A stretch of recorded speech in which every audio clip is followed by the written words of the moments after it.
Here we are on Monday morning taking a look at the White House, and the battle for control inside the Democratic Party is just getting more interesting by the day. We have the biggest name yet who is saying it is time for Joe Biden to drop out of the race for the presidency. We'll also tell you which group the president is basically pinning the blame on, saying he is so frustrated with them in this effort to oust him here just a few months before the election. Those are a couple of our big stories this morning. Hi, everybody. I'm Ron Hoon. This is Fox 10 Talks. This is the show after the show. As soon as we wrap up on TV, we dig into the rest of the stories that are so interesting. Can you believe there was a place in Arizona this last weekend where it dropped into the 30s? Yeah, I know. I mean, we've been sweltering here in the valley with temps all above 110. Friday, did you hear we hit 117? And we might have another day or two like that in us before we see any cooling. We're going to talk a little bit about that. But yeah, where could you at least have gone for one night and had 38-degree temps? Also, did you hear about the lady who, it was her first time ever on a plane, and she accidentally opened the emergency door instead of the bathroom door? I guess if you've never been on a plane before, it could happen. But boy, she wasn't very happy when she found out how much they charge you with this airline if you open that door, meaning it also opens the slide, and you got to pay for it. So anyway, those are some of our most interesting stories this morning, and we are going to start with the race for the White House. The president is really pinning the blame and says he is frustrated with a certain group of people who are behind the, in large part, kind of behind the effort to get him to drop out. And then we have the biggest name yet involved in all of this. So we're talking about President Joe Biden and his efforts to keep his campaign afloat. And he is blaming the elites in the Democratic Party, saying he's basically sick and tired of millionaires trying to force their opinions on him. He made a surprise phone call today. Maybe you've never watched it. I don't know. It's not like it's the highest rated morning show, but the word for a long time is that he likes watching the Morning Joe show on MSNBC. And I guess maybe somewhat similar to, we have seen former President Trump call into the Fox and Friends show on the Fox News channel. The president picks up the phone and dials in to the Morning Joe show. And he spoke out after more donors and more lawmakers said it was time for him to go. But in the phone interview, I got a couple of quotes for you here. "I'm not going anywhere," he said again in the phone interview. So he's being consistent about that. I don't know if you watched Friday's interview with George Stephanopoulos, which, by the way, I thought Stephanopoulos really did a good job in that interview. I mean, he pressed over and over again, would you be willing to take a cognitive or neurological test, which he could not get the president to commit to do. And then he said, I absolutely believe I am the best candidate to beat Donald Trump in 2024. He also, this is interesting to me because, for the most part, it still has been a united front inside the Democratic Party. But here he is calling out the people who make some of the biggest donations to the party. He says, I'm getting so frustrated by the elites in the party who've been calling on him to wrap up his campaign. Of course, all of this is based on, whether it's a certain level of panic or it's just living in the moment of where we are right now in July with the election just a few weeks, or a few months rather, down the road. He says, I don't care what the millionaires think. So he's kind of trying to carve out a position between himself and the elites in the party. Now, you may have heard Jerry Nadler, probably the most well-known name yet amongst various Democrats. He's the chairman of an important committee there up on Capitol Hill and has been very prominent over the last few years, and apparently in a closed-door meeting on Sunday, several more congressmen and women on the Democratic Party said that it's time for Joe to go, and that reportedly included Jerry Nadler. Now, what we're doing here, we tape this at 10 o'clock in the morning. Folks watch us live. By the way, good morning, Celeste. Good morning, Ron. Okay. How are you? Just great. Thanks for popping in. You were talking about your favorite topic, politics. Politics. There's plenty to talk about today kidding. because we're in standby mode right now to see how they respond to this letter that he sent up to Capitol Hill. And here's what he wrote. The question of how to move forward has been well aired for over a week now, and it's time for it to end. Any weakening of resolve or lack of clarity about the task ahead also only helps Trump and hurts us. So he's really trying to draw kind of a line in the sand. And like I say, it's not surprising that you have a few more Democrats, especially members of the House. They all face re-election every 2 years. They do. So they're looking at, what's to come in November. But we're going to see how that letter played. And he sure is so far sending no indication that he is interested in getting out. It's interesting because you do have the Democratic Party, it looks like anyway, split on this issue. Mm-hmm. It's something that just within their party, if you just leave the other parties aside, this is something that they're having to deal with. Sure. Yeah. But haven't you been a little bit surprised that for the most part, the big names out there are sticking with him? Mm-hmm. I mean, there's been no fracture there. Gavin Newsom, Kamala Harris, are the two most prominently named members of the party who are most often thought would be the likely fill-in. Yeah, that's true. And so, it would create a fascinating convention, would it not? Yes. I mean, these conventions are really nothing but a 3 or 4 day PR show, right? I know, and they're going to have social media influencers at the DNC. Did you hear about that? Oh, maybe that'll jazz it up a little bit. They're going to have some makeup influencers and, social media influencers there somewhere in the VIP section of the media. All right. Yeah. It is interesting. Adam Schiff gave an interview on one of the Sunday talk shows, and he said, Joe Biden's running against a convicted criminal, and the only reason that he's losing or perceived to be losing or is losing in some battleground states is because of the age issue. I heard that, and I thought, well, actually, I think inflation is something that's probably on people's mind, as well as some of the border issues. Absolutely. Some other things. Did you watch the interview that he gave on the Friday night interview? Yeah, I did. Yeah. What were your thoughts? Well, I actually thought George Stephanopoulos did a really good job. He did. He was keeping the heat on the whole time. He was. And, they told us, and I'm going to take their word for it, that it was 22 minutes uninterrupted, unedited, which was really the only way you could do it. Mm-hmm. Yeah. And I think when Biden avoided answering some questions, he re-asked the question. Yes, right. Or he moved forward and then revisited it again. I think he would have been better off to say, okay, you know what, I will take a test. Yeah. It would have been a lot easier. I think that would have been easier. And I also think that he probably would have been better served to say something like, I realize there's some polls that don't look so good, but there's a long way to go till November.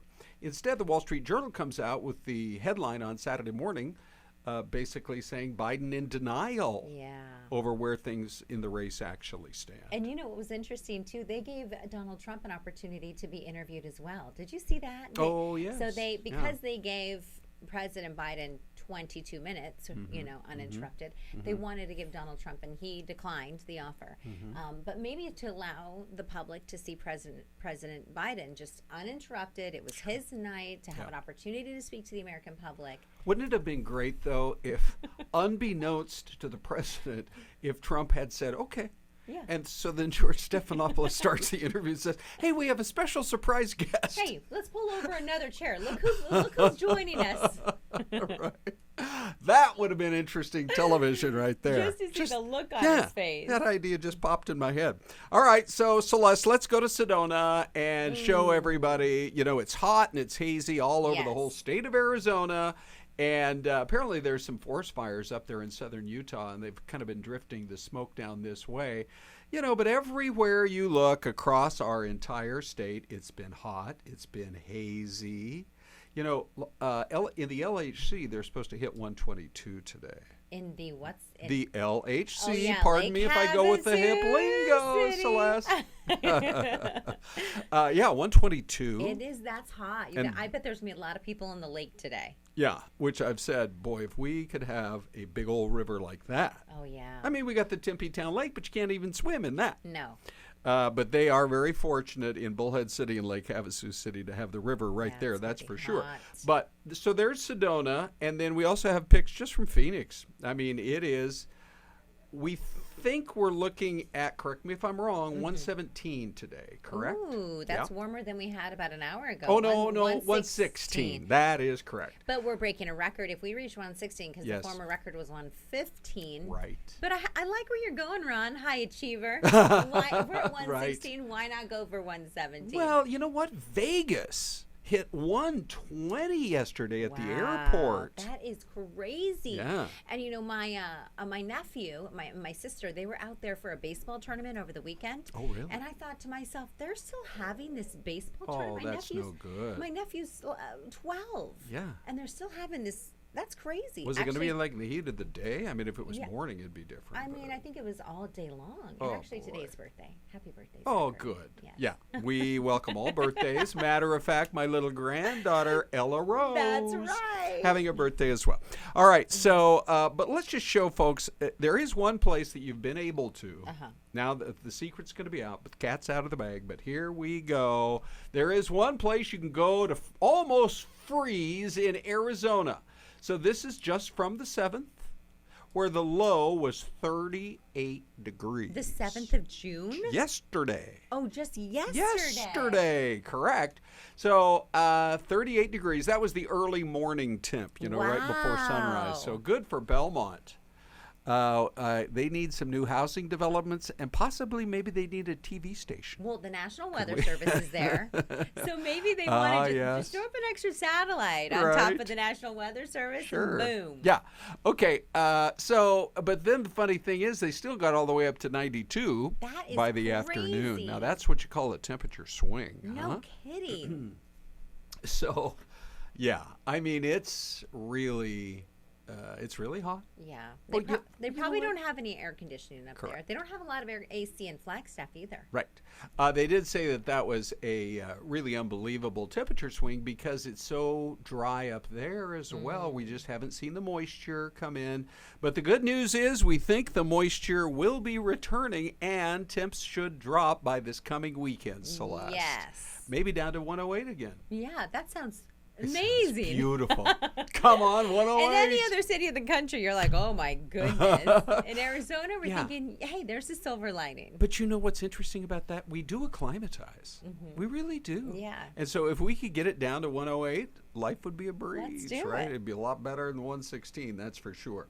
Now, to me, though, I do find it quite interesting that there are places in the country where people specifically want to go to experience the extreme temps. We take you, Celeste and I here on Fox 10 Talks, to Death Valley, California, where they've been talking about maybe hitting a 130 Holy today. cannoli. Probably not a shocker because, Palm Springs hit 124 That is so last, warm. I believe it was last Friday. Same day we hit 117. But so people show up there specifically to experience it because why? For social. Give me a picture I can post. That's right. I was there when it hit 133. Well, that's an unofficial temperature gauge, but it's probably pretty close. This guy should be wearing a tank top. Right. Yeah. In a temperature that hot, you have to Yes. rethink your wardrobe. Oh my gosh. One lady was quoted in our story as saying, honestly, it's definitely shocking. I don't know how anything can survive out here. You can definitely feel the heat on your skin. Yes, you can at 130. And that's in a place that doesn't have any asphalt. Like we always say, it gets hotter. No urban heat island there. Right. Which it really is a problem for us. We I got to think so. We need to plant more trees, do something to kind of knock down the heat island. Yes. Let's take a break for our partners down the line. Let's do it. And we'll be right back. Oh, here we go. You are looking at Calgary, Alberta, Canada, and if you talk to somebody who's actually from there, they will call it Calgary. There's more of an emphasis on the Gary part. Well, and I like the name Gary. Yeah, your husband. I know. Okay. And we're giving a big shout out to all the Garys out Go, there. Gary, go. They have the Calgary Stampede up there in Calgary, and it's a beautiful city, and it's a 90-minute drive from there up to Banff. And from there, maybe another 45 minutes up to Lake Louise up in the Canadian Rockies. It's a beautiful part of the world. This is a gorgeous image. It is. This is the carnival up all year? No, just for the Stampede. Oh, yeah, wow. yeah, it's all part of the excitement. Does the Stampede come in and destroy everything? Or Yeah, right. I believe it's a somewhat controlled event, Celeste.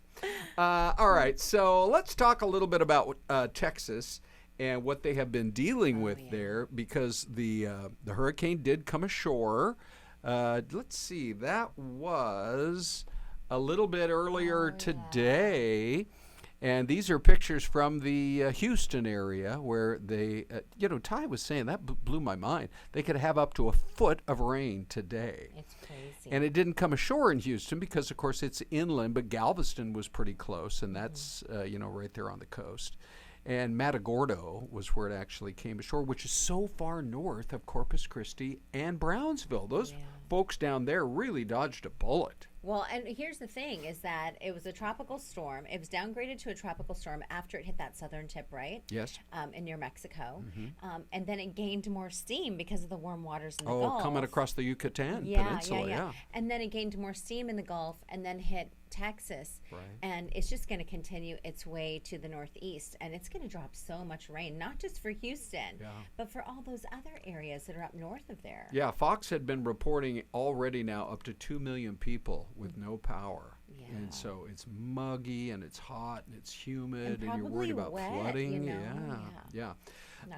So you sure feel bad for Houston. Kind of ironic how it would kind of bear down on one of the biggest metro areas. I mean, if you've been in Houston, which I was just there in January for the National College Football Championship and really hadn't spent much time there. It is such a humongous city. Oh, yeah, it just big seems to go city. forever, All right, so our best wishes to the folks there. Now let's talk just a little bit about people's experience when it comes to flying. Okay. Are you talking about the food? No, that was last week's story, Celeste. Are we talking about... Oh my gosh, there was a report that came out over the weekend where people said the food was moldy. Oh, it wasn't just that it maybe sat out for too long. So they gave it to them like that anyway? Well, there was a report of moldy food. It sounds like someone was not wearing their readers. Maybe so. Because if they would have seen it, I don't think they would have served it. There's a tip for you airlines. If you totally make people sick with the food, blame it on somebody didn't have their readers on. But 2023 was the year of the complaint, according to the Department of Transportation. And they definitely got more complaints. Last year, 97,000 compared to in 2022, 86,000. But you know what? A lot more people were flying in 2023, so maybe we shouldn't be too shocked about it. But complaints were over things like the delays. Okay. Cancellations, and let's see, what were some of the other things that people, of course, baggage. There were disability grievances, discrimination grievances, etc. The interesting thing is that cancellations were down in 2023 compared to 2022. Oh, isn't that interesting? Yeah, that is interesting. There were 210 flights canceled in 2022. In 2023, it was half that, 116. I wonder why. So I noodled that around too, and here's what I came up with. Okay. Remember, December of 22 was the Southwest Airlines meltdown. The fiasco. I think that had an impact on the overall number of cancellations. Yeah, so true. And then there was a report that the FAA had told the airlines, you know what, do yourself a favor and thin out your flight schedules a little bit. In last year and even going into this year because of staffing shortages amongst the air traffic controllers. Well, not just that. Speaking of staff shortages, I was thinking when we popped into COVID, into the pandemic, do you recall that a lot of pilots actually took early retirement? They Yes. were there was the big, you have to get a COVID shot, or you have to leave the job, have to leave the company. And I remember specifically there were less flights out Yes. to certain destinations because many pilots said, you know what, this is my choice. I'm going to leave the company. I'm going to take early retirement. Sure. Or maybe they just decided to take early retirement, but they have a staffing shortage in with pilots right now still today. Still going on with the airlines. You have American, they're locked in a big negotiation with their flight attendants. Yes. Hopefully something can get done on that pretty quickly. But yeah, then you worry about up in the air. And the FAA says we're trying to get back up to 100% staffing. Yeah. But, the last thing we need is you get on the plane and then you get the delays. That's not great, especially if you're sitting on the tarmac. Right. Yeah, especially in this city where it's 115 outside, and the air conditioning doesn't work very well on those planes when it's 115 outside. So keep it moving. That's our advice to the folks up there in the tower. I'm sure they're doing their best. Did you hear about the lady who was a first-time flyer? Sorry, Celeste, to be so graphic with our video here, but there's the toilet. Oh. She thought she was Who going. left the toilet seat up? That's the worst. The same old story. All right. So Ron, you didn't even think about it. First time flyer. Well, I didn't take that picture, but we just go with what we've got. Anyway, she apparently mistakenly opened the emergency exit door while she was trying to find the toilet and open that door. So this was on Air China flight 2754. This is from the New York Post. What else? Waiting on the tarmac.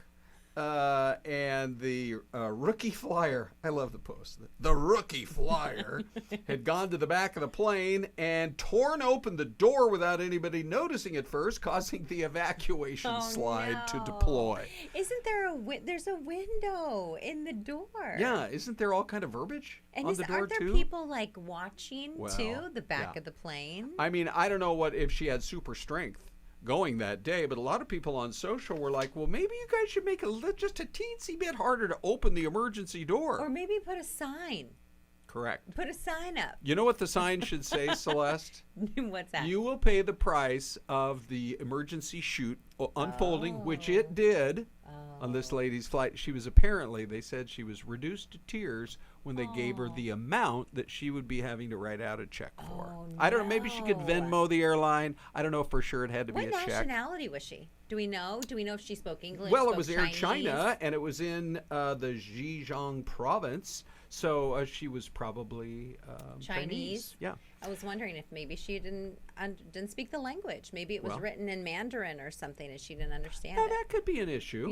Because in the southern part of China, they don't speak Mandarin. No. That's up in Beijing, up in the northern part. No, did she have to pay in yen or dollars? No. Do we know? Okay.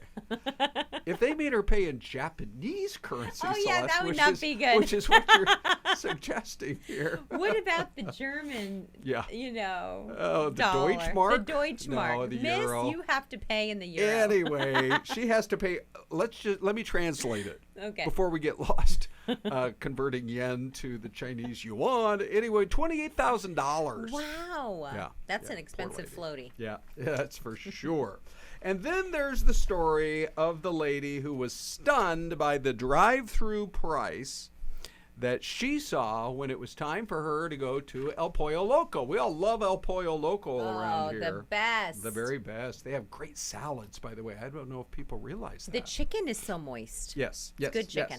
Yes. But anyway, her name is Josie. This is from Daily Mail. She, when she pulled up and saw the price of the family meal, you know what she did? What'd she do? She either backed up or drove around, but she said, I'm just going to go home and fix a meal. I can't do it.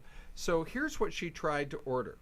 The drive-through menu said the 12-piece family meal, which she said on her TikTok, I was okay when it was $23.99 and $28.99. She actually posted a picture saying the 12-piece meal was $43. Well, look at the poster on this photo. It says 3-course family meal, $20. That gives you an idea of inflation here. Yeah. So it went from $20 initially to $43. Well, yeah. I mean, so she said, I remember when the 12-piece family meal was $12.99. She's obviously a long-time customer. Yep. Which wouldn't that be great to go back to the days of $1 per piece of chicken? Yes. $12.99 for a 12-piece. Anyway, she said, I did not buy. I went home and made dinner. I wasn't going to get ripped off. That's what she said in the video. Now, it's tough for these, drive-through operations. They're very high labor intensive. Yeah, they are. But wow, man. I mean, that's too much money. $43 for a 12-piece family meal? Yeah, no way. Yeah. I mean, I know you get the tortillas and the salsas and Yes. everything like that. Right. No, I'm with her. Right. Throw it in the crock pot. If you're home right now and you're watching, throw it in the crock pot. Yeah, no kidding. I'm trying to think of what has shocked me most at a drive-through in recent times. Okay, do you remember when we went to Chick-fil-A? Yes. You and I? Oh, yes. Go ahead with the story. It's a good story. Go ahead. You probably would tell it better. No, Ron and go I ahead. cruised to the Yeah. Chick-fil-A drive-through. Right. Yeah. And Ron, you ordered 2 sandwiches. Correct. One for you. Yep. One for me. Right. And being the gentleman you are, you said, Celeste, I got it. Yeah. It's my treat. Correct. And so, what was the price that she gave us again? I'm trying to think. Well, I think it their was sandwiches are up to close to $5 now. I think it was like $4.69 or something like that. Yeah, but So she told us it was like $12. Yeah, with $12. taxes and everything, it was going to be $12. But Ron said to the nice young woman, she said, you said, no, ma'am, not the meal, just the sandwich. It's true. Right.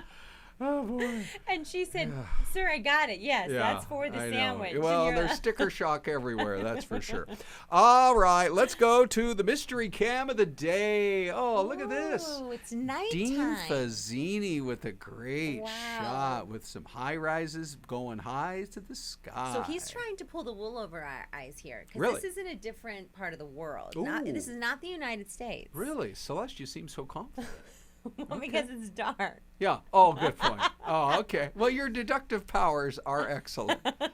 And there are days when you are detective Yes, Syleste Rodriguez. investigator. Okay, true. So by now it's nightfall in every other part of the world except the United States. So where do you think we are? I'm gonna go. Like- I'm gonna go maybe. I don't know, Ron. What do you think? No, I'm going to let you go first. Somewhere in like Clock sticking. Spain. Celeste. Spain. Okay. That was a long wait for Spain. I thought you were going to give us like Guangzhou in China or it's something. a great idea. Do you want to switch to Guangzhou Yeah, let's or do stick you? with Okay. Spain. Guess what? I'm going to go with, and here comes the answer. Celeste is going to reveal it. I'm going to go with Jerusalem in the Middle East. I think you got it. Let's just see what we have Yes, here. Ron. Put it on your bucket list. Wow. Wouldn't that be great to go there So someday? Jesus, did he make his way through the elevator of that high rise? I think that was a little before this. We got to run. Thanks for hanging out with us. We'll see you tomorrow on Fox 10 Talks. Did you